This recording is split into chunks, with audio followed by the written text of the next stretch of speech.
1989 میں فوج کے ایک اور جنرل عمر حسن احمد البشیر نے اقتدار پر قبضہ کر لیا۔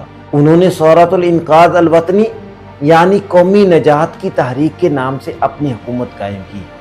عمر البشیر نے اسلامی تحریک کے رہنما حسن ترابی کے ساتھ اتحاد کیا۔ ان کا موقف تھا کہ مغربی طاقتیں اور ان کے مقامی اتحادی آزادانہ انتخابات کے ذریعے کسی ایسی حکومت کو آنے نہیں دیں گے جو اسلامی شناخت، عربی ثقافت اور قومی خود مختاری کو مضبوط کرے۔ اس لیے انقاذ یعنی نجات کی منطق کے تحت نظام قائم کیا گیا۔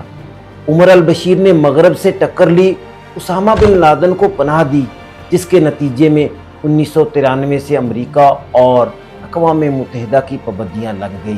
ملک بین الاقوامی طور پر تنہا ہو گیا۔ عمر البشیر کے دور میں تیل کی دریافت و پیداوار، زرعی توسیع اور بنیادی ڈھانچے میں سرمایہ کاری کے نتیجے میں معیشت کو سہارا ملا۔ عالمی پابندیوں کے باوجود جی ڈی پی اور قومی آمدن میں کئی گنا اضافہ ہوا اور کچھ سالوں میں معاشی خود کفالت کے آثار پیدا ہوئے۔ امریکہ کی پابندیوں، علاقائی کشیدگی اور بین الاقوامی دباؤ کے باوجود حکومت نے خود انحصاری کی پالیسی اپنائی۔ سونے اور تیل کے ذریعے زر مبادلہ کی رسد اور چھوٹے بڑے ترقیاتی منصوبے اسی حکمت عملی کی مثالیں ہیں، لیکن تقریباً 3 دہائیوں پر مشتمل طویل حکمرانی خود ایک سیاسی کمزوری بن گئی۔ اقتدار کے تسلسل نے آمریت کو جنم دیا، جنوب میں بغاوتیں جاری رہیں اور مغرب میں دارفور میں ایک نئی جنگ شروع ہو گئی۔ دارفور کے عوام نظر انداز تھے، ان کے پاس نہ روزگار تھا، نہ تعلیم، نہ صحت۔ 2003 میں انہوں نے بغاوت کی۔ عمر البشیر نے بغاوت دبانے کے لیے عرب قبائل پر مشتمل ایک ملیشیا بنائی جسے جنجوید کہا گیا۔ جنجوید کے حوالے سے آگے ہم تفصیل سے بات کریں گے۔ جنجوید نے دارفور میں قتل و غارت، لوٹ مار اور عصمت دری کی ایسی مہم چلائی جس نے دنیا کو ہلا کر رکھ دیا۔